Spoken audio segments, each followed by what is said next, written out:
I don't know if you've seen this in the prayer book, but the Akedah, the passage that we are reading today,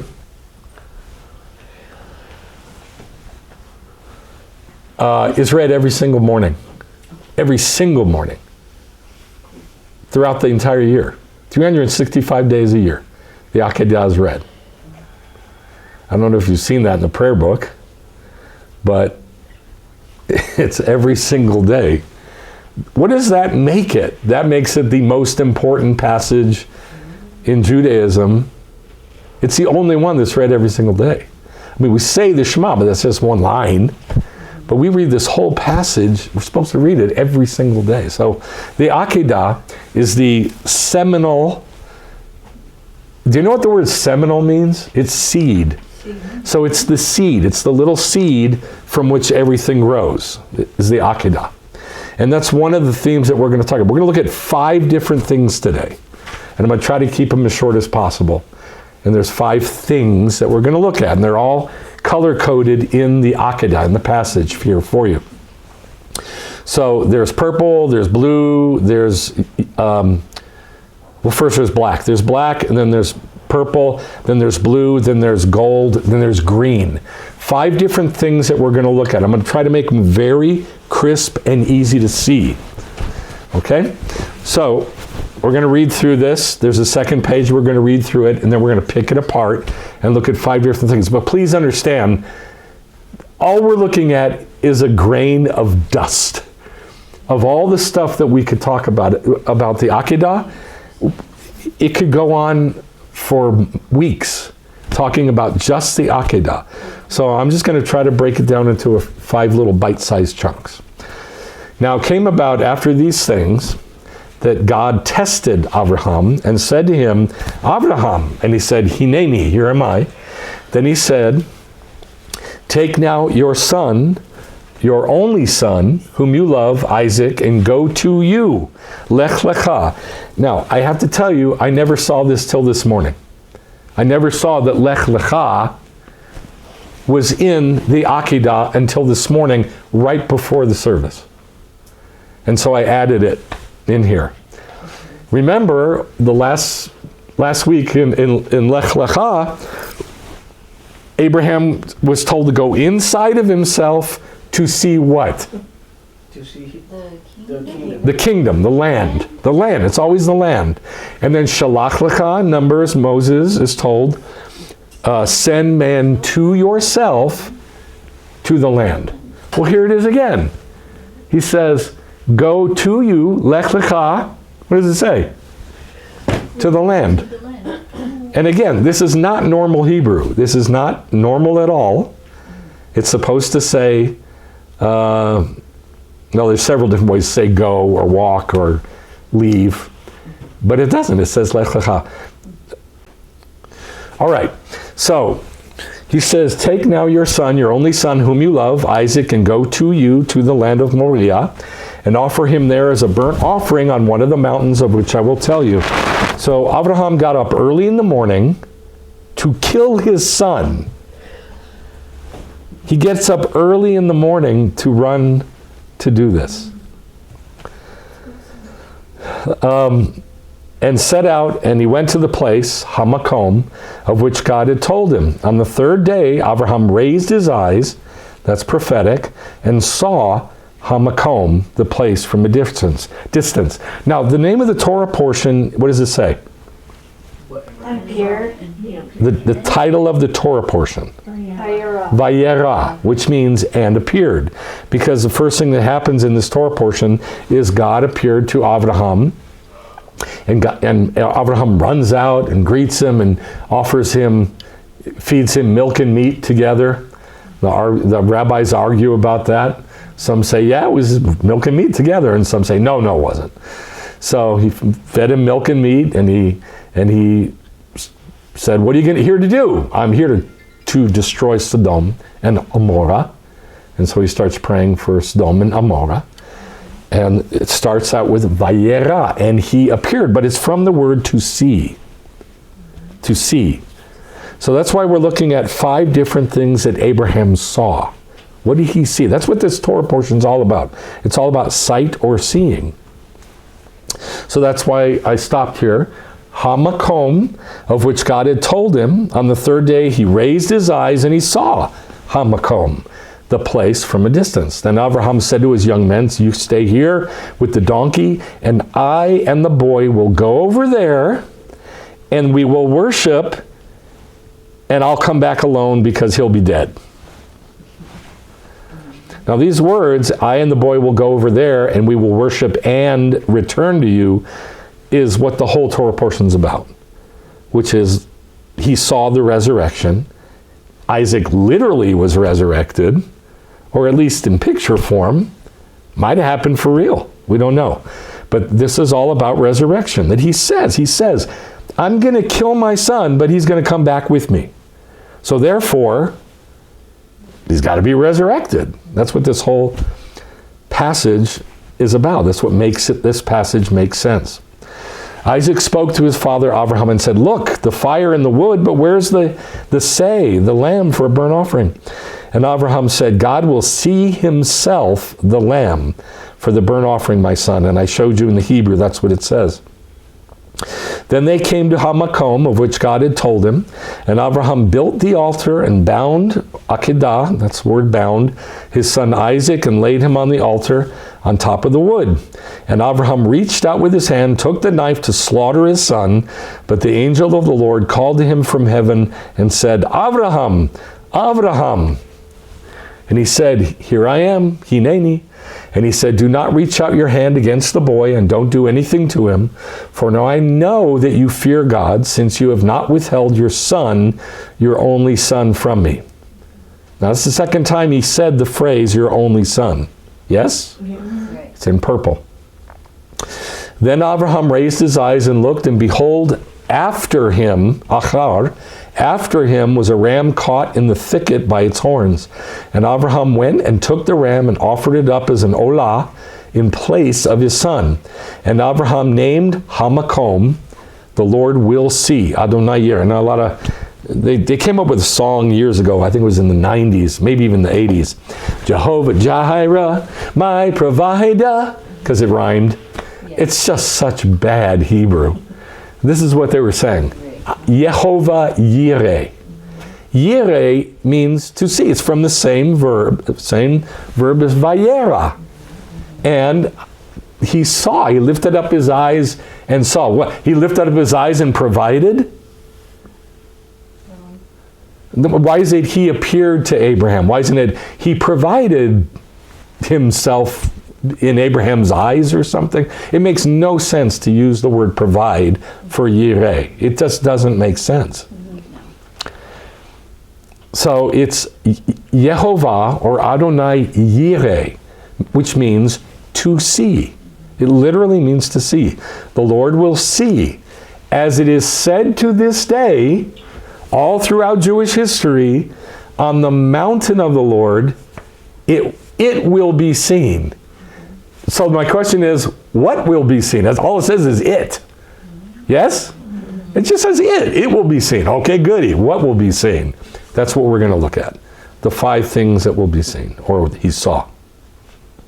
Then the angel of the Lord called to Abraham a second time from heaven and said, by myself I've sworn, because you have done this thing and you have not withheld your only son. That's the third time he said your only son.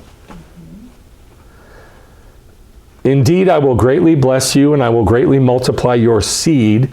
This is the green, the 5th thing we're going to look at. Your seed is the stars of heaven, and as the sand which is on the seashore, and your seed shall possess the gate of their enemies. And in your seed all the nations of the earth will be blessed, because you have listened to my voice. So Abraham returned to his young men, and they got up and they went together to Beersheba, and Abraham lived in Beersheba. What was Abraham offering on the altar except his seed? Right. God had just given him the seed 37 years before. He's around 37 years old. Isaac. And he's 100 years old when he gets the seed, and now he's willing to give up all that seed for eternity. That's why God blessed him. Because God gave it to him, so God's got to do something to take care of it. It's God's problem. He's got to resurrect Isaac. He has to. Because God promised him zerah, seed. Make sense? And if he kills the seed, which God told him to do, God's got to do something to keep that seed going. And that's really the crux of this whole story. So these are the 5 things we're going to look at. Number 1, the resurrection. Number 2, the phrase, your only son, which is very strange. It shows up 3 times. Number 3, hamakom, which shows up 4 times. What does hamakom mean? The place. Is she right or wrong? Yeah. Yep, okay. Your only son, and then hamakom, the place, and then see, yireh. Abraham saw. This is hard to explain. Like, what did Abraham see? He saw sight. Because yireh means sight. Yes, it means to see. Well, this is one of the things that Abraham saw. That's why he named the place God sees. He saw the Lord coming, right? Number 1. At the beginning of the story. Well, but he saw a lot of things at the Akedah. That's what we're looking at. So I'm saying he saw sight? That it doesn't make sense in English, but in Hebrew it does. What it means is this. He saw prophetically. That's what it means. So just think of it that way. When we're looking at Yireh, think he lifted up his eyes, because that's what the rabbis say, that in the Bible, when they lifted up their eyes, they're looking into the future. So Yireh is future. Okay? It's not past. God provided. It's God will see himself, the Lamb. Yes? That's future. So he looks and he sees prophetically. So he gets prophetic sight, is one of the things he sees. And then number 5, he sees the seed, which again shows up 3 times. So that's why we're looking at this, because they show up over and over in the text. So obviously it's important if they keep showing up. That's why we're going to look at them. Can you read that lettering up there in the top of the illustration? Yehovah Yireh. That's what it says. Yehovah Yireh. Yehovah, I almost said Jehovah. Jehovah Jireh. Jehovah Jireh. That's what it said. Jehovah Jireh. My provider. So it says Adonai Yireh. That's what he named the place. All right. So first, the resurrection. Like I said, he tells the 2 men with him, the 2 younger men with him. Abraham said to his young men, stay here with the donkey. By the way, they weren't young men. They weren't boys. One of them was Eliezer, who was like more than 60, 70 years old at this point. But they're a lot younger, than Abraham. And that's why they're called young men. Abraham said to his young men, stay here with the donkey, and I and the boy will go over there, and we will worship, and we will return to you. So either he's lying, or he's mistaken, or the writers of the Torah added this wrongly. This shouldn't be in the Bible because it's wrong. Or he believed that he would be resurrected. By virtue of Isaac, who offered himself as a sacrifice. What? He offered himself as a sacrifice? Did you know that? No. Yeah. Yes. But He was a grown man at the time. no, I mean that he offered himself as a sacrifice on the altar. Those words mean he was sacrificed for somebody.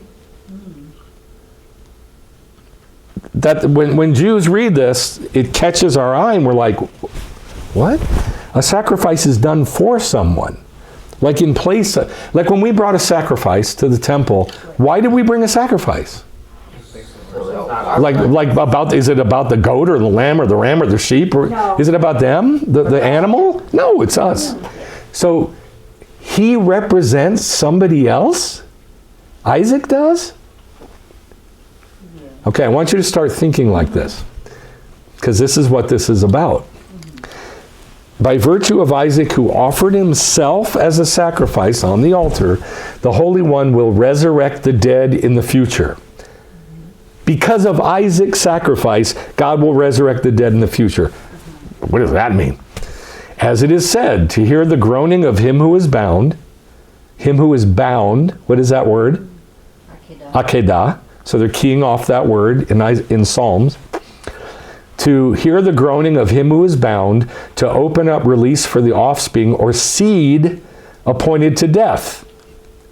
Him who is bound is interpreted as Isaac, bound on the altar. To open up release for the seed appointed to death is interpreted as the dead whose graves the Holy One, blessed be he, will open up so that he may set them up on their feet in the Olam Haba, in the world to come. Therefore, why are they going to be resurrected? Why are we going to be resurrected? Because of Isaac's sacrifice. Now, Jews will argue this till they turn blue in the face. Jews don't do human sacrifice. Yeah. Well, I'm going to show you that that is absolutely wrong. That God told them, have this human being represent the people. And Isaac was the first one. And the rabbis said that Isaac's death was a sacrifice for all of Israel. And we look at him as a picture of Messiah, right? Okay, Isaac was the first one that's why the Akedah happened, as a picture of Messiah. But it's so much deeper than we think. He literally was sacrificed for the seed that was to come, that didn't even exist yet. All of Israel. Those who are appointed to death. The seed that's appointed to death. Now, these aren't my words. These are the words of the rabbis. This is from Mechilta, the Rabbi Shimeon ben Yochai. You know who Shimeon ben Yochai is? He's the one who, 2nd century rabbi, do you know what he wrote? Who wrote that? The Kabbalah. Oh, that woke you up. He's the one from whom the Kabbalah came. He lived in a cave for 14 years, so he wouldn't be killed by the Romans. And while he was in there, he got all these amazing revelations of God and of the Torah. And he didn't have a Torah. He knew it. Right, he's the one studying it just off memory. Yes, by memory. He didn't have one in the cave. He just knew it. And he got all these amazing revelations about God. And one of them is that Isaac was the sacrifice. And he was Abraham's only son. Now, this is in the 2nd century, after Yeshua. So, do you think that a lot of those Jews said, that's Yeshua? No. I do. I absolutely do. Why? Because they were horribly persecuted. When he came out of that cave with all of his disciples, he was horribly persecuted by Israel. So I believe, I can't prove it yet, that a lot of his disciples, a lot of his Talmidim, applied all the things that Shimeon ben Yochai taught about the Akedah to Yeshua.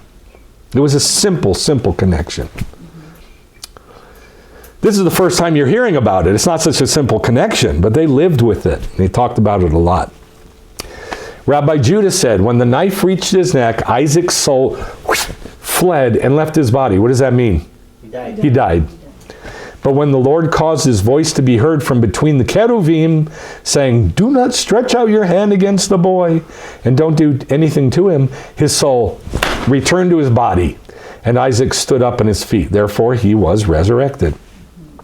Isaac knew that this is how the dead will be resurrected, and so he opened his mouth and said, blessed are you, Lord, who resurrects the dead. Where do we read that and say it? That's in the Amidah. That's the second blessing in the Amidah. Blessed are you, Lord, who resurrects the dead. So, I got a question. Yes. If he didn't kill him, then why does the Lord say, do not stretch out your hand? If he didn't kill him, No, if he did. you just said, If he did. Yeah, If he didn't kill him, why does it say that? because he didn't. But you said Isaac died. He did. Now you're at the same place that all the rabbis were, right now. Oh my God. He killed him. He didn't kill him. He resurrected. He didn't die. He did die. And I'm not going to answer this question because I don't know the answer to the question, but I do know the answer is the picture. That the picture is he died and was resurrected. And I'll show you another one that's going to say this, that the text says he died and resurrected, not the rabbis. So I can't answer it, and neither can you. Neither could the rabbis. But I know this, the picture shows it. Yeah, because the picture repeats. Right. And that's going to have to be good enough for us. Because we're not smart enough to figure this out. All right. Now that is from Pirkei de Rabbi Eliezer in the 8th century.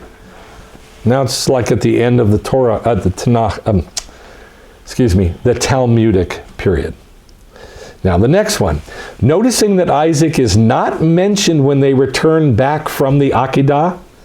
Did you notice that in the reading? That it says Abraham returned and spoke to his young men. Let's go to Beersheba. It didn't mention Isaac. Remember? Well, he disappears for like 3 chapters, I think. But did you catch it? Did you notice it? No. Okay.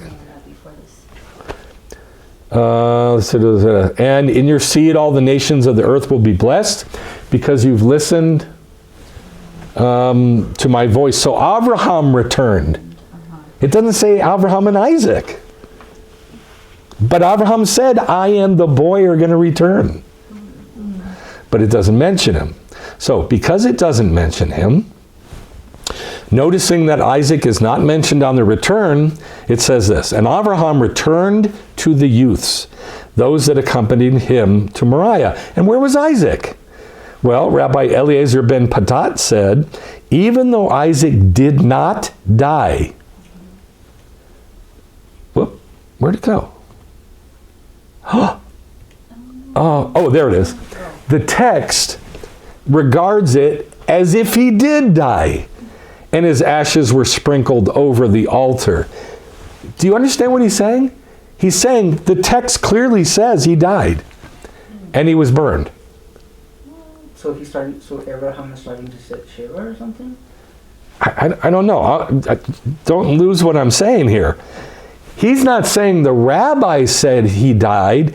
He's saying the text tells us he died and was burned. Now, I can't see that. Neither can you, I'm sure. But the Rabbi Eliezer ben Padat could.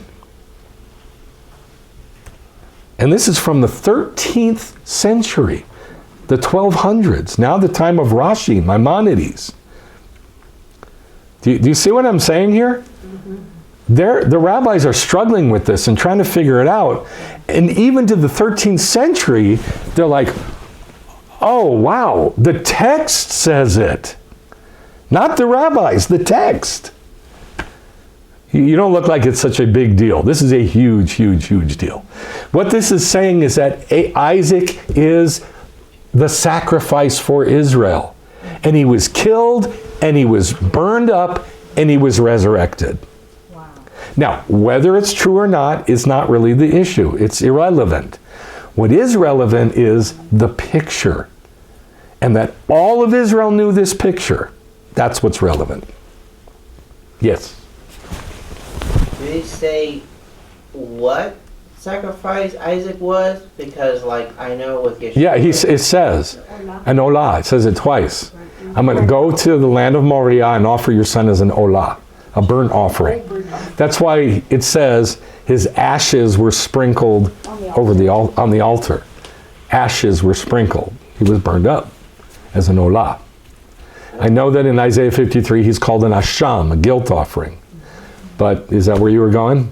Yeah, because with Yeshua, it's for the Adamic sin. Well, And so was Isaac okay, the same or different? listen, if you try to figure this out and apply it one-to-one, you're going to get lost.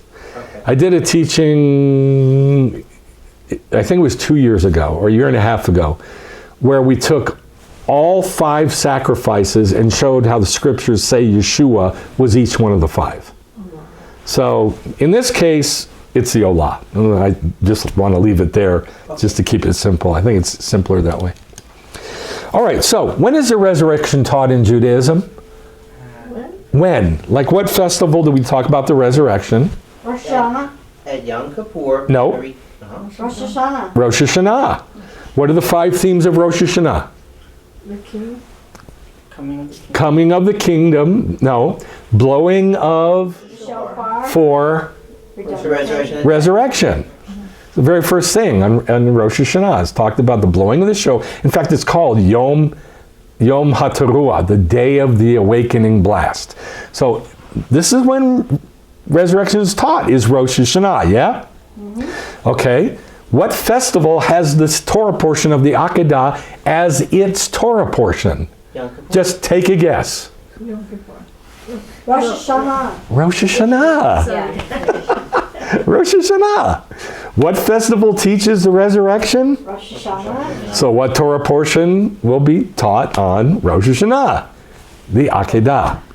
About the resurrection, the death and resurrection of Isaac. Okay? Now, we're all the way up to the 17th century now, 1600s. In a book called Tzion Urena. Now, the only reason I'm quoting this so late is because I love the way that the writer of Tzion Urena brought it together into a nice little bundle that's understandable. I really like it. Tzion Urena says, the shofar blown at Mount Sinai when the Torah was given came from the ram which had been sacrificed in place of Isaac.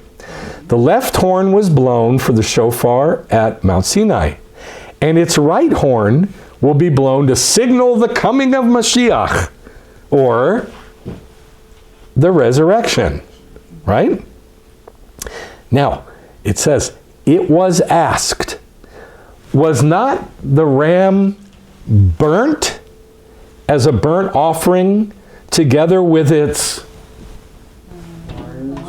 horns, skin and flesh? In other words, its horns were burned up. Because it was burnt. It was a burnt offering. So the rabbis say, wait a minute, wasn't the ram totally burnt up as a burnt offering, including the horns?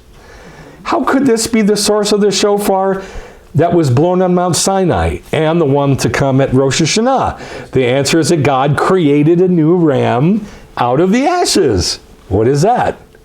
Resurrection. You see how it all ties together? So, there is no doubt whatsoever that in the mind of Israel, in the minds of the rabbis, in the minds of the sages, in the mind of Israel, that Isaac died as a sacrifice for the seed of Israel to come, and he died and he was burnt up and God resurrected him. Okay? Now, whether you believe that or not is up to you, but at least in picture form, it's crystal clear. And like I said, it's irrelevant if it really happened or not. What is relevant is the picture, that it's crystal clear. All right, now Hebrews 11:19 says this. It says that Abraham saw this and believed it. He, Abraham, considered that God is able to raise people even from the dead, from which he also received him back in a parable, or in a type, or in a picture. Now that's a weird statement. He received him back in a parable. What does that mean? Is it Isaac? Yeah, he received Isaac back in a parable. What does that mean? Story. Or a picture. A picture. In picture form. Abraham received his son back from the dead in a picture. Does that make sense? Uh-huh. He received him back in a picture. So, like I said, it's irrelevant if he really died and was burned. It doesn't matter. What matters is the picture is there. And Abraham saw it. Yes, and that's what's important. That's what's important. All right, now the second thing. Your son, your only son. When I used to... I got into so many arguments with believers back years ago. I read this and I would tell them, why did Abraham lie? And why did God lie? What, Ishmael doesn't matter? Ishmael's nothing? What is he, chopped liver? He doesn't matter? God doesn't love Ishmael like he loves Isaac? He doesn't matter? He doesn't exist? And they would come up with all kinds of theological gibberish and goes in circles. And I would just go, you're not making sense. Did he acknowledge Ishmael or not acknowledge Ishmael? And they would never answer me. Well, in this passage, he absolutely did not. In this passage, you're going to see 3 times that he basically says, Ishmael doesn't exist. But nobody would say that because it sounds too mean, it sounds too harsh. I would have said it in a heartbeat. And that's what I was trying to understand. I was just trying to understand. So here's the 3 verses God says it. Verse 2, verse 12, and verse 16. Take now your son, your only son. So what, Ishmael doesn't matter? No. Ishmael's 13 years older than Isaac. So I saw it as that he's talking about this promise, your only son, regarding this promise. That's how I. But he's not. It says in the promise, this is what the test. It says, and Abraham was tested by God. God said, I'm going to test you, Abraham.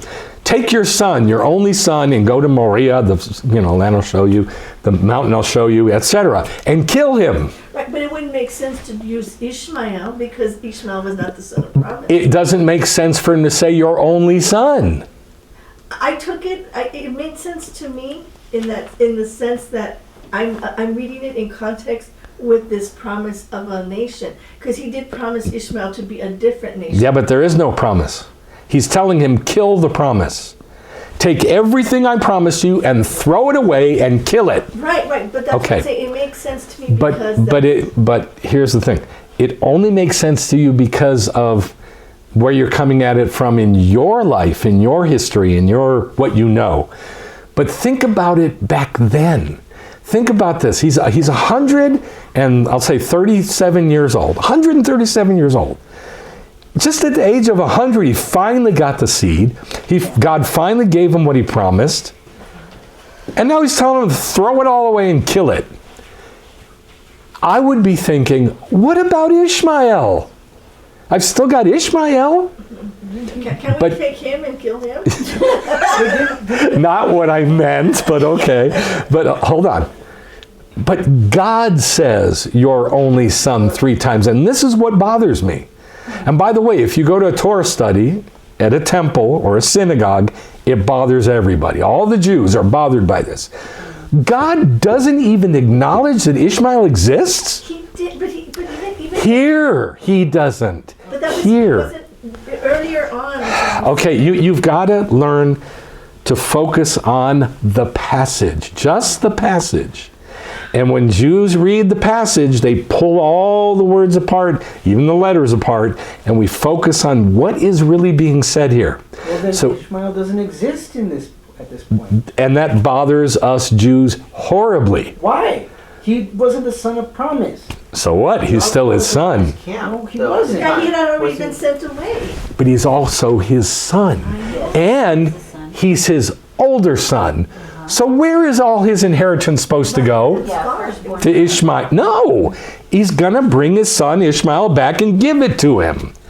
If he kills Isaac. He has to bring Ishmael back and give him everything he owns when he's about to die. He's going to get the inheritance. This is the way it worked, whether he wanted it to work like this or not. So this is why it bothers Jews so much. It doesn't bother Gentiles so much. But it sure bothers Jews that God would say, that child of yours matters, but that other one, nah, who cares? And that's what he's doing. He's saying, that other one you got, nah, trash. So it's like a So contradiction. I sat through this for That's a contradiction. I'm sorry. I can't. 11 years. I went to Temple Mount Sinai. And every year that the Akedah came up, every Jew in that place would go, nah, it doesn't make sense. Why would God say that about another child? It bothers us horribly because we're thinking about the text, not anything else, not all the stuff we think we know, just the text. I'm talking about the text prior to that. There is no text prior, and there's no text after. There's just the text. So once you get the text down, then you start bringing in other stuff. But you got to start with the text itself. And it's, it takes a lot of practice to do that, which I understand. It's hard to divorce yourself from all the tendrils that feed into it. But we got to do it on the front end. Then we start adding. You've got to, in order to understand the text.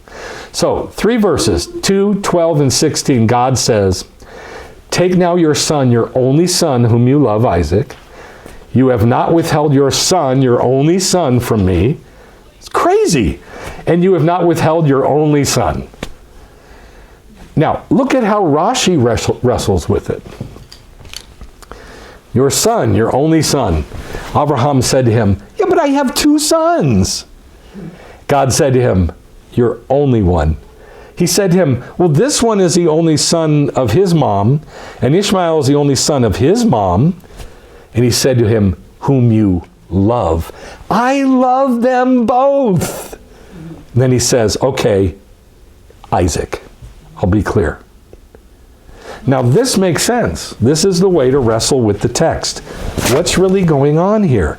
It's like he knows he's got another son. He loves his other son. You can't just throw all that away. And so God kind of works into him slowly over 4 different questions and finally is clear. I'm talking about Isaac. All right, the more gentle, beautiful way to put it. Now these you're probably familiar with in the New Testament. Matthew 3:17, "And behold, a voice from heaven said, 'This is my Ben Achuvat, my beloved son, Ben Achuvat, with whom I am well pleased.'" Now this was, what was going on here when God said this in a bat kol, a voice from heaven? That was the mountain Submersion. No, the transfiguration where. Wrong. No. What did you say? I said the submersion when you jump. Yeah, the submersion. Yes, very good. The mikveh, at Yeshua's mikveh, right? So this bat kol came out of the heavens, and God said, "This is my Ben Achuvat, my beloved son." Matthew 17. Now this is the transfiguration. Okay. "While he was still speaking, a bright cloud overshadowed them." Peter, Jacob, and John, and Yeshua, and a voice from the cloud, another bat kol, said, "This is my Ben Achuvat, my beloved son, with whom I'm well pleased." Now this time he says, listen to him. Yeah. Shemalo. And then Colossians 1:13 says, "For he rescued us from the domain of darkness." Who's he talking to here? Who's Shaul talking to? Colossians. No, in Colossians. Who's Shaul writing to? Oh, the Colossians. Who is that? The synagogue. Jews and Gentiles. Okay. Where are they? Colossians. No, I don't mean which city. Colossae. I don't mean which city. Like where would they read this and listen to it? In what? Synagogue. In a synagogue, right. So to Jews and Gentiles in a synagogue, he rescued us from the domain of darkness and transferred us to the Malchut, the kingdom of his Ben Achuvat, his beloved son. Right, Ben Achuvat. Yeah. Okay, now, listen, this might not bother you to say Ishmael, it's trash. Bothers Jews a lot, especially Jews in Israel, because their neighbors are the sons of Ishmael. Their neighbors, the people they live with. This is why Israel is so big on allowing everybody in and democracy. Because we don't have this dominant mentality of, you're garbage, you don't belong. We don't say that to anybody. God said it, but He's God. So. He's God, right?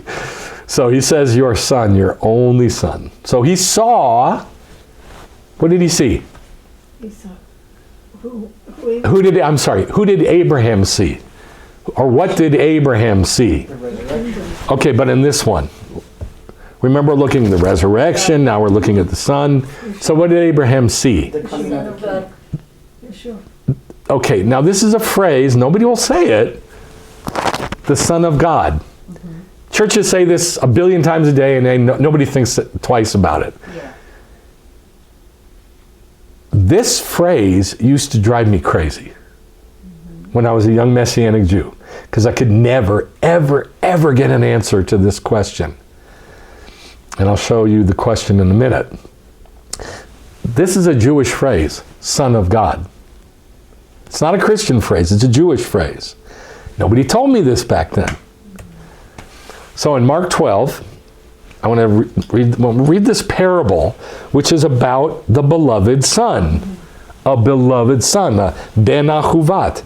He began to speak to them in parables. A man planted a vineyard and put a fence around it and dug a vat and built a tower. What is he quoting? You should know. Genesis? No. Let me sing a song of my well-beloved. My beloved had... Song of Solomon. No, it's close though. My beloved had a vineyard on a very fertile hill, and he digged and he planted and he put a wine vat in it and he built a tower and he looked for it to bring forth good grapes. Oh, Where? never mind. No. He looked for it to bring forth good grapes, and it brought forth garbage. And he said, "Why?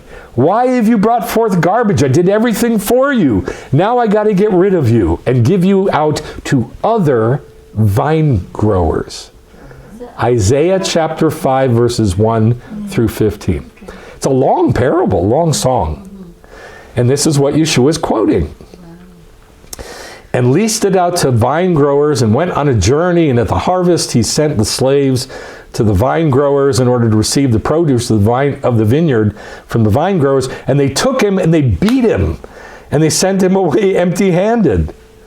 Now, who is this? Who is this servant that's going back to get the grapes to bring to the vine grower, the owner of the vineyard? Who is that? Yeshua. Nope.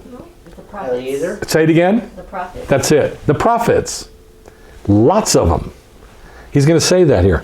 Lots of them. So, and they took him and they beat him and they sent him away empty-handed, and he sent them another slave, another prophet, and they wounded him in the head, and they treated him shamefully. And he sent another prophet, and that one they killed. And so with many others, many, many prophets were trying to get fruit from Israel for God. And they just treated them like garbage and killed some of them, beating some and killing others. And he had one more beloved son. Now comes the beloved son. Now it makes sense. And he sent him to them last, saying, "They will respect my son." But they said to each other, "You know what? This guy owns everything. Let's kill him and take what he owns." Isn't that crazy? "The inheritance will be ours." And they took him and they killed him and they threw him out of the vineyard. Where did it go? You're right there. Am I right on it? Forward. They took him and killed him and threw him out of the vineyard. What's the vineyard? Israel. Israel. And they threw Yeshua out of the vineyard. This is why Yeshua has been banished from Israel. That's just how it was. That's how it is. He doesn't belong in Israel in the eyes of Israel. He's not of Israel. He's separate. He's been thrown out of the vineyard. What will the owner of the vineyard do? He'll come and put the he'll kill them. He'll kill the vine growers and give the vineyard to others. Who's the others? Now the church says it's the church. No, it's other Jews who were like the servants that he sent in the first place, like the prophets. Right. Yeah, that makes sense. Okay. Now in Jeremiah, there's, I believe it's 4 passages that say this same thing. I just put one just for the sake of space. But there's 4 passages that say this same thing. Jeremiah, "Stand at the gate of the Lord's house and say, all of you Judah who enter to worship, change your ways and your deeds. Since the day your fathers came out of the land of Egypt till this day, after Babylon has attacked Israel, Judah and taken Judah into exile. Now this is before they took him into exile, but Babylon has already attacked. I've sent you all my servants, the prophets. The way it says it in Hebrew is rising up early and sending. Sending daily, again and again and again.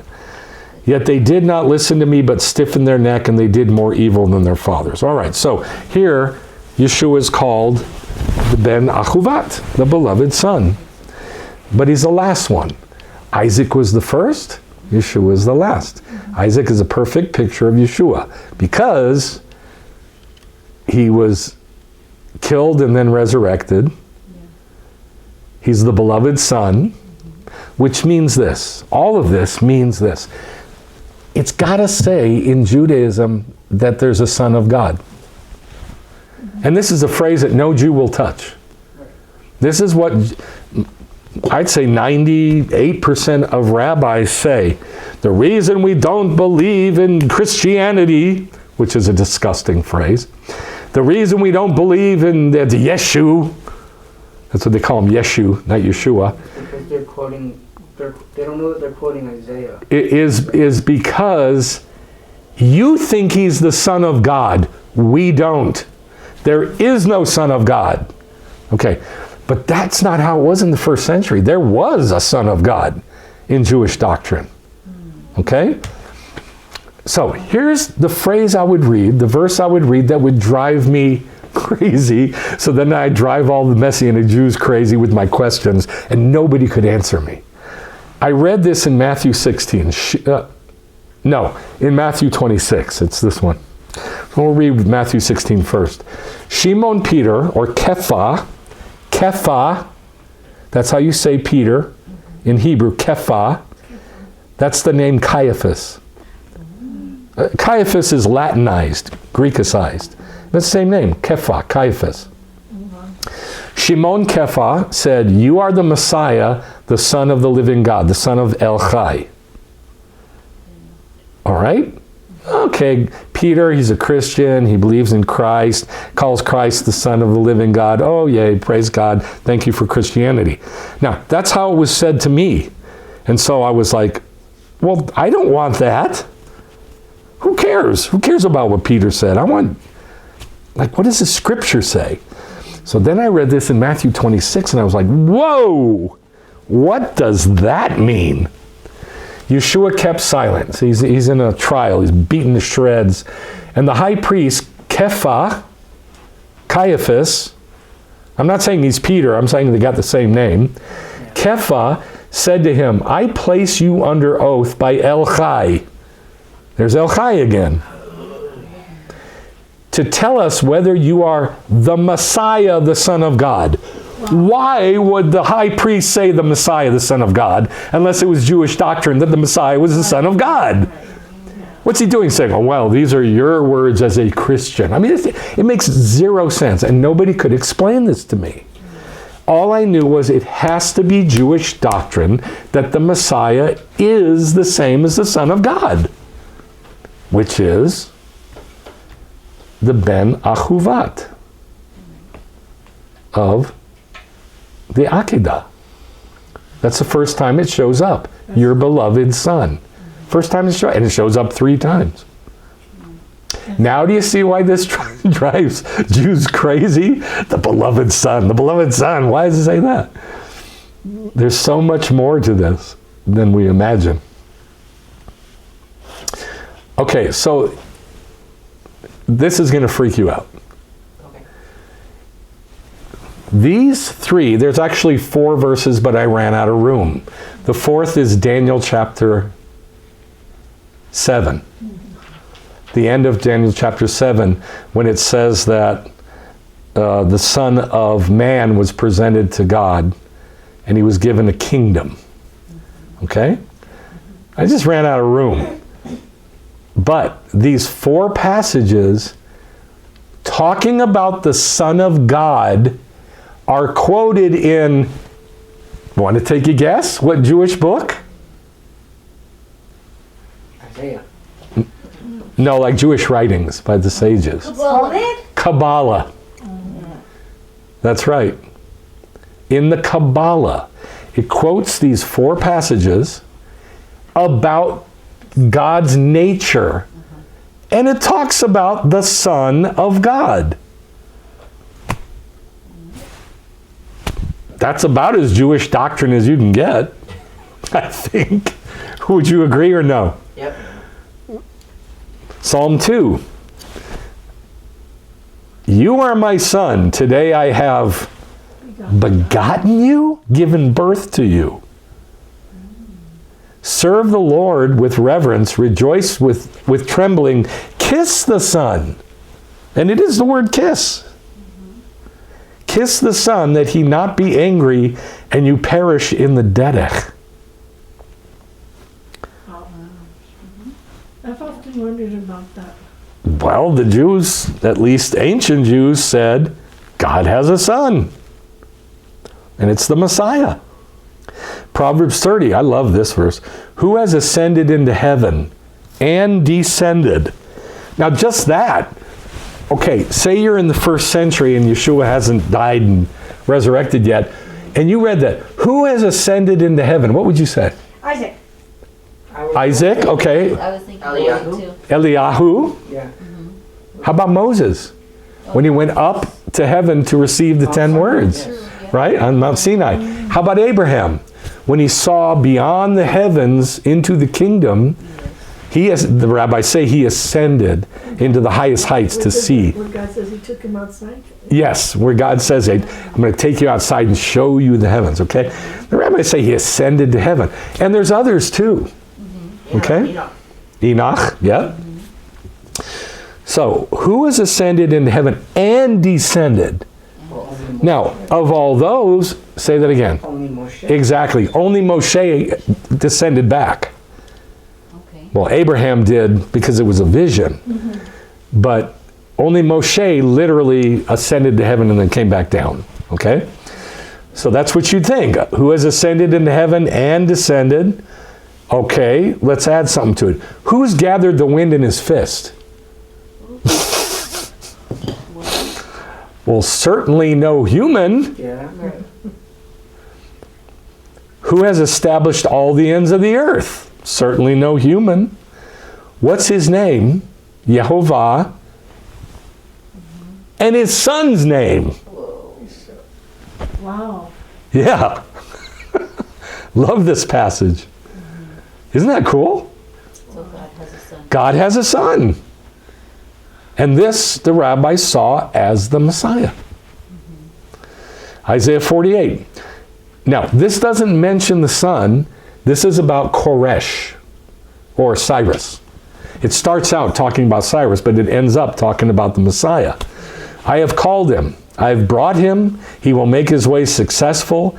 Come near to me and hear this. From the beginning, I've not spoken in secret. From the time it took place, I was there. And now the Lord God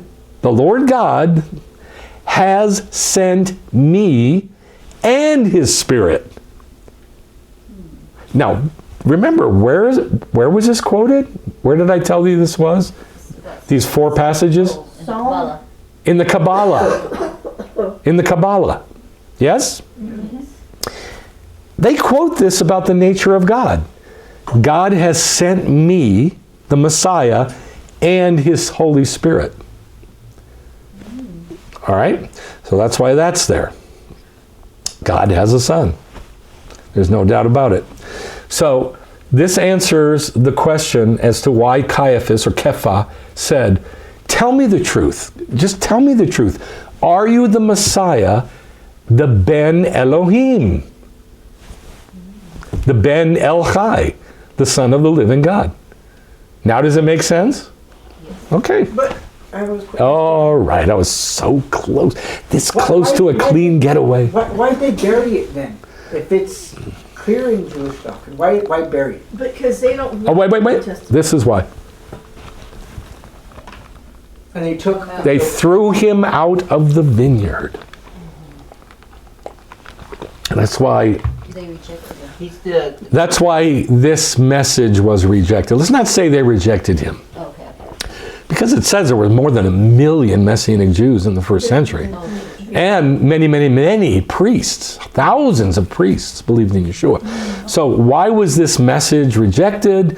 2 reasons. Number one, they threw him out of the vineyard, and the Gentiles brought in Hellenism. That just muddied up the whole picture. Now it was gone. So they themselves created the vacuum for Hellenism to come in. No, the Romans killed all the Jews, which created the vacuum for the Gentiles to come in. Yeah, they didn't create that vacuum.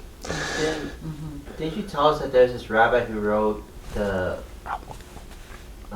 kosher pig about the being thrown out of the vineyard? Yeah, he's a Messianic rabbi. I just lost his name. He wrote The Kosher Pig and the Return of the Kosher Pig. It's your Rabbi Hirschberg, right? No. No? No, he's a Messianic rabbi. He's in Israel. Oh, he's in Israel. Okay. I'm sorry, I can't remember his name right now. I'm sorry. It was Hirschberg. Yeah. Okay. Now, Hamakom. Hamakom shows up 4 times, not 3 times, but it's in a slightly different form. It doesn't say Hamakom, it says Makom Hazeh. Shapira. Thank you, Rabbi Shapira. Yeah. So, thank you, Becca. So, it's really 3 times, Hamakom, and 1 time, Makom Hazeh, which means this place. Verse 3, verse 4, verse 9, verse 14, all say Hamakom. He split wood, and he set out, and he went to Hamakom, of which God had told him. Verse 4, on the 3rd day, Abraham raised his eyes. What does that mean? He saw into the kingdom. Saw into the future, and he saw Hamakom from a distance. So in other words, there's going to be a Hamakom in the future. Yes? Mm-hmm. All right. Verse 9, then they came to Hamakom, of which God had told him, and Abraham built an altar there. Verse 14, Abraham named this place, Makom Hazeh, Adonai Yireh. Okay? What does Adonai Yireh mean? God saw, God sees, God will see. Yep, anything like that. Now, why are we looking at this? Because this is the second time that Hamakom shows up. It is Jacob when he goes to Hamakom, and he lays down, and he dreams of the ladder going up and down into God's house. And he says of this place, Ki im beit Elohim v'zeh sha'ar hashamayim. And this Ki im, and for this, Beit Elohim is the house of God, and Sha'ar Hashemayim, the gate of heaven. The gate of heaven. Don't picture big swinging iron doors. That's not a gate. A gate is a big room like this, in which people sat along the walls, made judgments, made financial decisions. That's where the judges met to make judgments. And it's a place of commerce. It's not just entry and exit. That's not all it is. Okay?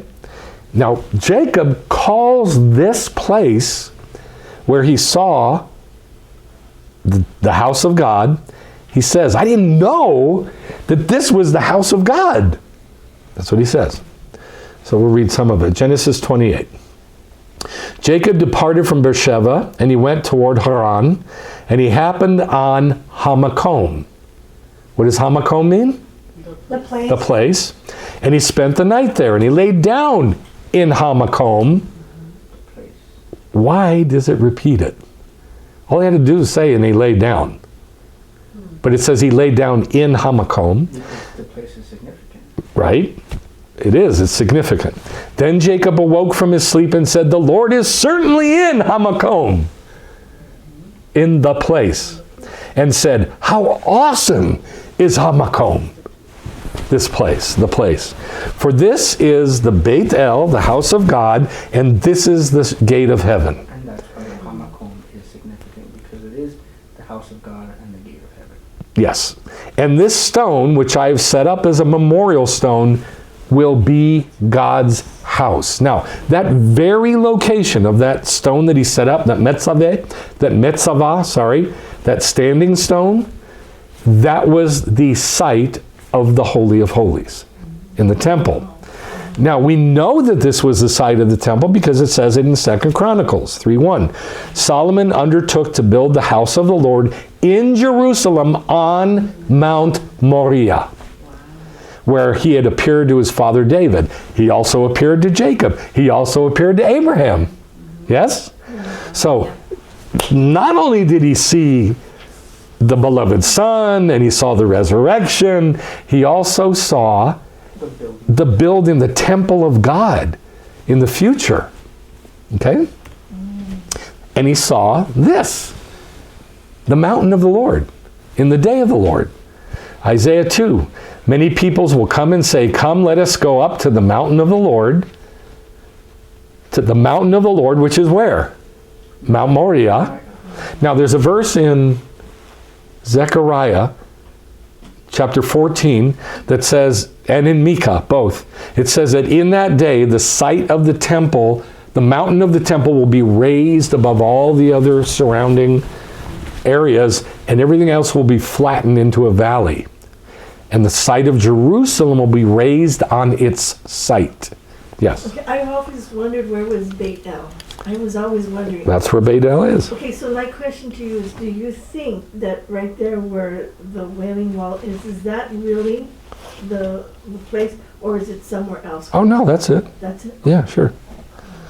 The only reason you even question that is because of Christians that have come up with different foolishness. But the rabbis said, for 2,000 years solid, this is the site, this is the place, this is where everything is. And they wrote it all down in Midot, in the Mishnah. The reason I ask that is because I know that the Christians have gotten places, holy places wrong. Like, for instance, They got all the holy places wrong. Right, So listen to what I'm saying. For 2,000 years, the rabbi said, this is set in stone. Get it? Set in stone. It's set. And they wrote it down in the Mishnah, in Midot, in the tractate called Midot, which means measurements. Everything is measured, everything. Okay. And it's in Midot. But then the Christians came along and said, well, it can't quite be there. Why? Because Christ, whatever. And then they started massaging everything and changing it. That's another story. But I don't want to lose this. Abraham saw this. He saw to the day of the Lord. And one of the things that he saw on the day of the Lord was the temple site, because he was right there. So many peoples will come and say, come, let's go up to the mountain of the Lord, up to the mountain of the Lord, to the house of the God of Jacob, so that he may teach us about his ways. Isaiah 33, look at Zion, the city of our appointed feasts. Your eyes will see Jerusalem, an undisturbed dwelling, a tent which will never be folded up, its stakes will never be pulled up, none of its ropes torn apart. So in other words, it's going to be there forever. Eternal, yeah. Isaiah 40, go up on a high mountain, Zion, Mevaseret Tzion. What does Mevaseret Tzion mean? Gospel bringer. Zion. Mevaseret, gospel bringer, Zion. What is he saying brings the gospel? Zion. The mountain of Zion. The mountain of Zion. Go up on a high mountain, Zion, gospel bringer. Make sense? Raise your voice loudly, Jerusalem, gospel bringer. So he calls it Mevaseret Tzion, and then Mevaseret Yerushalayim. Any doubt what brings the gospel in this world? No. What is it? The sacrifices that we do on the mountain. Yeah, everything that takes place in Judaism in Jerusalem. Sacrifices, everything. The cycle of the new moon and the Shabbat and the festivals and the fasts, everything. All of that shouts from Jerusalem in the kingdom and says, here is your God. Where? The mountain of Jerusalem. Jerusalem, Zion. Think about that. If you want to know God, if you want to see God, if you want to understand God, this is where you have to go. This is where you have to go. Well, in the kingdom. Yeah, you're going to see a little picture, which is fantastic. That's where you got to go. Okay, so he saw Hamakom. He saw the temple in Jerusalem. All right, now Yireh, vision. Name of the Torah portion is what? Vayera. Very good. Vayera. And he appeared, which is something you see. And he appeared. This is about vision or prophecy, but it's more than that. It's about God's plan. In other words, like picture, like God's got the whole of human history on a map, like in a big circle. And he's just like, here, this is going to happen, this is going to happen, this is going to happen, this is going to... 6,000 years. And you're standing above it, and you're looking down, you're going, oh, I can see the whole thing, man. I can see all the way to the end. That's what Abraham saw. I'll show you. So verse 7 and 8, it says, Isaac spoke to his father, look, the fire and the wood, but where is the lamb for the olah? Abraham said, God will see himself the lamb for the olah, my son. Don't jump to conclusions and say, oh, Jesus is God. Which is what Christians do. Because God will see himself. God will see himself as what? The Lamb. The Lamb. Well, the Lamb of God is Yeshua, Jesus. So God is Jesus. No. I can't tell you how many websites I read that say that. Oh, yeah. That he's God, because God will see himself as the Lamb. They don't say God will see himself the Lamb from this verse, because they don't know that that's what it says in Hebrew. But they do say at the Akedah that Abraham saw the Son of God, and God will provide himself a lamb, which is the Son of God.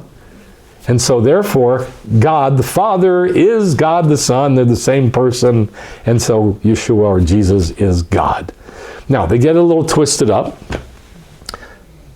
But that's what it says. God will see himself, the Lamb. Therefore, God had to become... He had to put himself in. He had to become the Lamb. Okay. Yeah. For the olah. All right? That's difficult to get your head around, but we'll see what happens on the next part. Verse 13, 14. Then Abraham raised his eyes and looked, and behold, after him, not behind him, after him was a ram caught in the thicket by its horns. And Abraham went and took the ram, offered it up as a burnt offering in place of his son, and Abraham named Hamakom Adonai Yireh, or Yehovah Yireh. As it is said to this day, on the mountain of the Lord it will be seen. All right, so what have we seen so far that Abraham saw? What's the first thing he saw? Resurrection. What's the next thing he saw? Son of God. Coming of the Son of God. Coming of the Son of God. Third thing he saw. Hamakom, Jerusalem, and the temple. Yes? Yes. Now, we know at least some of what he saw. On the mountain of the Lord, it will be seen. Now, look at this. This is from Rashi. People in future generations will say about it, on this mountain, the Holy One, blessed be He, appears to His people. So, it says, it will be seen. So Rashi goes, well, what's the it? The it is, on this mountain, the Holy One, blessed be He, appears to His people. Where? When? How? The temple. In the temple. How did God show up? In the Holy of Holies. Yeah, but how did He show up? In the form of a man. No. A pillar of fire and the Shekhinah that was over the temple, and, right? The fire and the glory and the smoke, and, right? The cloud. Okay. And we'll see him. God will be seen. And then he sends fire and he burns up the sacrifices and all that. Okay, we'll see him. In the future, Israel will see God in that temple, on that mountain of Moriah. Now look at this. The Aggadic explanation of the verse is, what's Aggadah? Story? Stories. Pictures. Aggadah is pictures. The pictorial explanation of the verse is this. Listen. God will regard this binding of Isaac as a merit with which to forgive the people of Israel every year. Wow, he's a Yom Kippur. He is the sacrifice for Israel. He's the scapegoat? He's the scapegoat. Isaac is a human sacrifice to forgive all of Israel every year. Okay, wow. I told you early on, I said, Jews now, they just go crazy, say, no human sacrifice. That Yeshua dying for the sins of the nation is crazy. Oh, really? The rabbis say, Rashi said that this is what happened with Isaac. Not so far fetched. Right. Binding of Isaac as a merit with which to forgive the people of Israel every year and to save them from punishment. In other words, give them salvation. Yeah. Don't tell me Isaac didn't provide salvation in his sacrifice. He did. So that it may be said, on this day, in all future generations, on the mountain of God will be seen the ashes of Isaac like they're piled up, serving as atonement forever. In Mount Moriah, in Jerusalem, in the temple, every year. Isn't that crazy? That is awesome.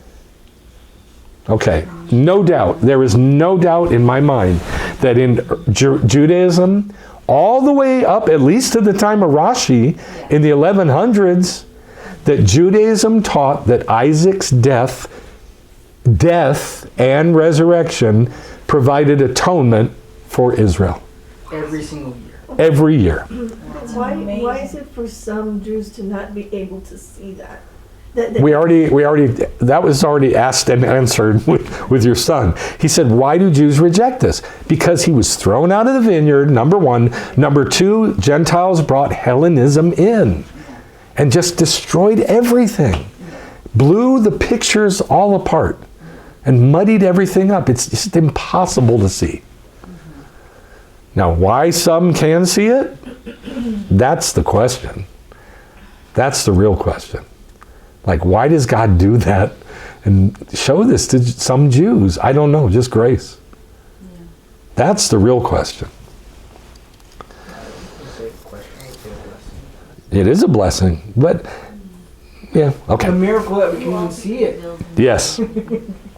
Isn't that a trip, though? I mean, has anybody ever shown this to you? No. Nobody ever showed it to me, that Isaac was a sacrifice in his death and his resurrection for Israel, for all time.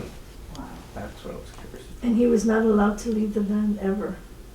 That's correct. He never left the He land. could not. That's correct. They had to send, Eliezer had to go and bring a wife. That's correct. He never left the land. Yeah. Eliezer had to go get him a wife. He was bound. Very good. Very, very good. Yeah.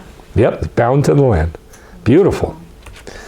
All right, so here's what he saw. Here's Yeshua. Here's Abraham sacrifice. And by the way, that's a shochet knife. It looks like a sword. It's about that long and it's rectangular. So don't picture like he's a caveman with a flint. That knife has never changed since Abraham. And he saw the whole 7-day plan of God all the way to the kingdom. And he saw Mount Moriah raised up, and he saw the Gentiles coming up to Jerusalem to do Judaism, and he saw all of it in the act of the Akedah. Now, Yeshua said this, your father Abraham rejoiced to see my day, and he saw it and rejoiced. Well, what's his day? What's the day of the Lord? The day of Yeshua's death, but also the day of the Lord. He saw both. Saw the whole thing. The whole amazing plan. Now that's prophecy. That's sight. Why did he have such amazing sight? Why did Abraham, a Gentile, have such amazing sight to see the whole 6,000 year thing? Because he walked before God. Exactly, because he did Judaism and he walked before God. Abraham kept my watch, my establishments, my statutes, and my Torah, my teaching. Now, I have a question for you. What's the watch? I've mentioned it several times. Say it again. The priests? The priests, yes. It's the cycle Yeah. of the priests going up to Jerusalem and back down, and up to Jerusalem and back down. What else is watches? Did you say it was the appointed times? Say it louder. The cycles of the new. Cycles of the new moon, cycles of the Shabbat, cycles of the festival cycle itself all year. What else? How about the cycle of the Levites to help the priests? Yeah. They have to go up too, right? Yeah. And they come back down, they go up, they come down. Abraham did that? He was the high priest. He had to. Yep. He did all of it. And then he taught his son it. And then his son taught his son it. So that's why he had such fantastic sight. I don't like to bring this up or talk about it. I've only done it like twice in the 8 years that we've been doing this. But I've had many people, I used to more in the past because I was more brash and I had a bigger mouth. I used to have a lot of people, but now there's some people that say, how do you see all this? Like they see my artwork, wake him up. They see my artwork or they hear my teachings or both and they go, how do you know all this? And when I was younger, it was kind of weird. But now that I'm old and I got a gray beard, it's not such a big deal. They're like, oh, you're old. You've had more time to study, so it's not such a big deal. But back then, I looked young and I would come up with all this stuff. How do you have all this stuff? I didn't have this answer back then. I should have I wish I would have said, I did, like Abraham, the Mishma'at, the Mitzvot, the Chukim, and the Torot. And the more Mishma'at I do, Mitzvot, Chukim, and Torot, the more I do, the more I see. It's that simple. That's how it works. And then it can be confirmed by the writings of the sages. But you got to see it first by doing Judaism. Does that make sense? Yes. I wish I had this answer years ago, but I didn't. You didn't do. Or do then see. All right, last one. The seed. I could talk about the seed for hours and hours and hours and hours. I am not going to talk about... Give me those signals, baby. I'm not going to talk about circumcision. Because to talk about the seed properly, usually you have to talk about circumcision. I'm not going to talk about the word seed in Hebrew, in Greek, is sperma, sperm. And so the whole story is tied to the generations and what circumcision has to do with it. I'm not going to talk about that because I could talk about that for a long, long, long time. I'm going to keep it located on one phrase that was said about the seed. Just one phrase. Verse 16 through 18. Because you've done this thing, he tells Abraham, and you've not withheld your son, your only son, I will greatly multiply your seed. Now he's already given him seed, and he was going to give it away and get rid of it and throw it in the trash, and he didn't. And God said, no, don't, stop. So he says, I'm going to give you more seed, way more seed. As the stars of the heaven, as the sand which is on the seashore, and your seed will possess the gate of their enemies. Now, I've told you about 2 New Testament passages that I used to drive Christians and Messianic Jews crazy with because I didn't understand it And nobody could explain it to me. And I wanted to know. This is the third one. I read this and I said, you're saying this wrong. You're quoting it wrong. You don't understand what you're saying. And this is after a big, long teaching was given by a Messianic leader. And they teach and they teach and they teach and they teach on your seed will inherit the gates of their enemies or something like that. And I'd go, this is wrong. What you're saying is wrong. This is after they gave their teaching. And I was such a jerk that I would go correct them right after they gave their teaching. And I'm a young punk. I'm a kid in my 20s. And I'm correcting these old Messianic leaders. And they'd say, get away from me, little boy. Who are you?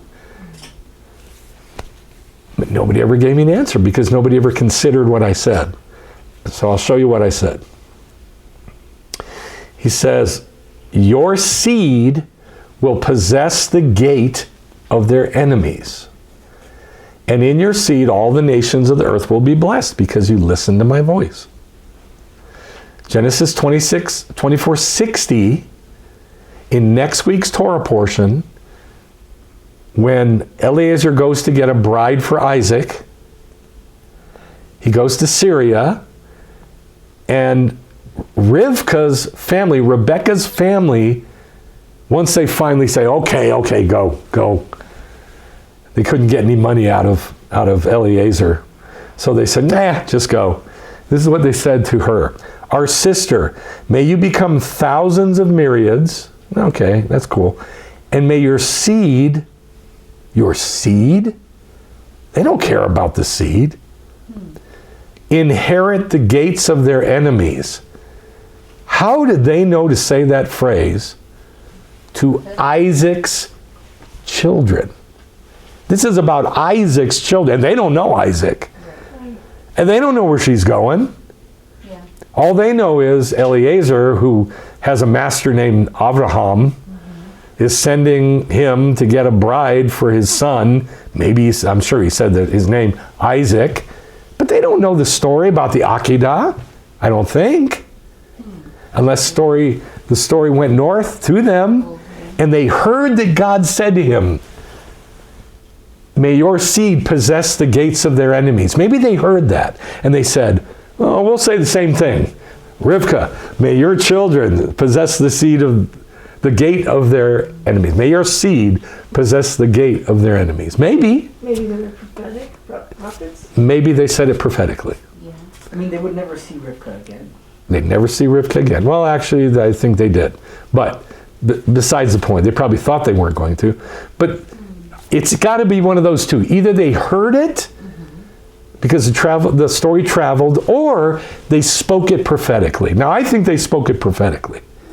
And God said it, and he emphasized, may your seed inherit the gates of your enemies. It's been said now to Isaac, and now it's been said to Rivka separately. And then they come together, and they produce this seed that is going to possess the gates of their enemies. So, what in the world does that mean? Now, here's what all the leaders would preach from, and they would get it all upside down and backwards. Shimon Kefa answered, you are the Messiah, the Son of the living God, Ben Elchai. Yeshua said to him, blessed are you, Shimon Bar Yonah, for flesh and blood didn't reveal this to you. And then he says, you are Peter, or Petras in Greek, and on this rock, Petra, same word, I will build my congregation. Now, I don't think that's what he said. I think he said, you are Kefa, or you are Selah, which is another way to say rock. You are Selah. And this Tzur, small rock, so he says, no, I'm sorry, I got it mixed around. You are Tzur, small rock, and on this big rock of Selah, no, this big rock, Selah, I'm going to build my what? Congregation. Ecclesia. What is that in Hebrew? Synagoga. Okay.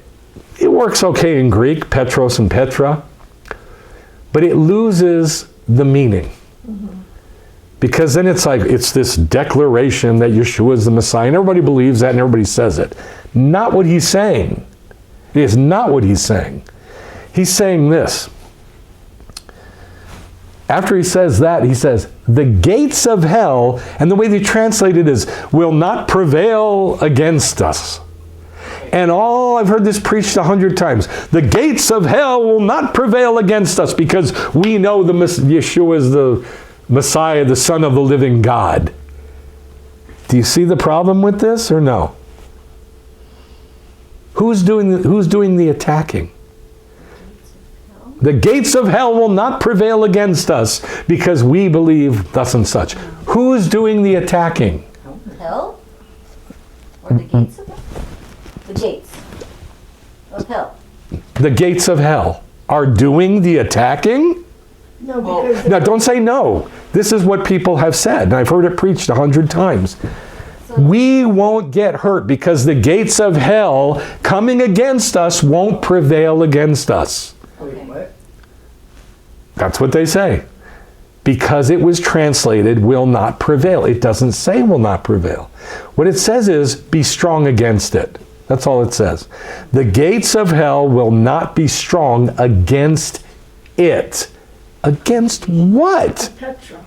No. The seed that will possess the gate of their enemies. And so nobody connects this with this. And it's the same thing. The gates will be owned by whom? The seed. The seed of Abraham and Isaac. Yes? Yes. Everybody drops that from the equation and goes, oh, God's our protection because the gates of hell will not prevail against us. Therefore, who's doing the attacking? The hell. Say it. Gates of hell. The gates of hell. Gates don't move. Yeah. And this is, I would go, and I wasn't as animated as I am right now. I'm being very animated to get the point across. I would say, I don't understand because the way you're saying it, the gates are attacking us. They're living gates. And then they just go around in circles and say the same thing over again. And say, get away from me, little boy. I just didn't understand it. Gates don't move. So then later, years later, I saw this prophecy that was repeated. There's the gates of hell again. And who owns that gate? The Jews. The Jews are the ones doing the attacking. May your seed attack and possess the gate of their enemies, all the enemies of Israel and Judaism. The Jews are doing the attacking. We're not cowering. Oh God, you're our protection. The gates of hell will not prevail against us. That's absurd on every level. The truth is, anything that is an enemy to the Jewish people and to Israel, and that means the doctrines of Judaism, the doctrines of Israel, primarily Hellenism, that's what we attack. That's what we attack. And it cannot be strong against our attacks. Because God already promised that the seed of Abraham and Isaac and Jacob, etc., the Jews, will possess those gates. Yes? Does that make sense? So, the whole thing has been flipped on its head again. It's just the third example of taking New Testament passages and flipping them upside down, Hellenizing them so that we cannot track them from the beginning of the story and connect it with the beginning of the story. All right, any questions on that? I think got it. Got it? Okay. What I just did was attack the gates. Yeah. So it's up to you whether I won or not. Because I did the best I could to attack those gates and switch these ridiculous mythological doctrines that have been invented and put into the, quote, church. It's up to you whether you get it or not. I've done the best I can. This is me, by the way. Right here, this guy. That guy. Is that from Lord of the Rings? No, that's from Kingdom of Heaven. Oh, okay. And I had to go in and I had to had to fix it because there were crosses everywhere. Anyway, got to make war. So here's the 12 tribes. That's the seed. That is the seed. Here's some seeds, seedlings. Yeshua said, if a seed goes into the ground, what's the next 2 words? It must die. 3 words, okay. It must die. Yeah? It goes into the ground, it must die, and then it comes to life. And so it is with Israel. In every generation, we go down, we come back up, then we go down, we come back up, and every nation has tried to destroy us. They can't, because all we're doing is going in the ground and dying, and then we come back up to bear fruit. And now we're back to the parable that Yeshua told about sending all the prophets to the vineyard to get what? Something to grow. Fruit. To get the fruit that has been grown. Remember, they came to get the fruit for God. And the keepers of the vineyard just beat them up or killed them. But that doesn't mean it didn't grow. That didn't mean it didn't produce fruit. There's fruit. And that fruit is what we're after. Well, it started like this. And then it grew. That is Judaism. That's the fruit we want. It's that Judaism. It's from this seed. That's what Judaism is. It's the understandings and the doctrines and the teachings from the seed of Israel. That's what it is. So these are the things we've seen. The resurrection, the Messiah Yeshua. Why is that purple? The sun. The sun. The Messiah Yeshua, as the sun, he saw it. He saw Yeshua. He saw Jerusalem, Zion in the kingdom. Hamakom. He saw the whole vision, and that's why he named it Adonai Yireh. And then he saw the seed. And that is the tip of the iceberg. Let's pray. Thank you, Abba, that there is so much in the Akedah. And you have Israel read it every single day. So obviously we're supposed to be looking for the clues, and there's more and more and more and more and more. I ask that you reveal more to us in the Akedah, that we see more of the story, of the plan that you showed to Abraham. I thank you, Father, for your entire plan, the entirety of your plan, and ask that you would reveal, just the way you did to Abraham, Vayera, and revealed and appeared all of these clues about Yeshua as Judaism incarnate, and Judaism showing everything about Yeshua and the plan, your plan, and especially about the kingdom, in the name of Yeshua. Thank you, Abba. Amen. Shabbat Shalom.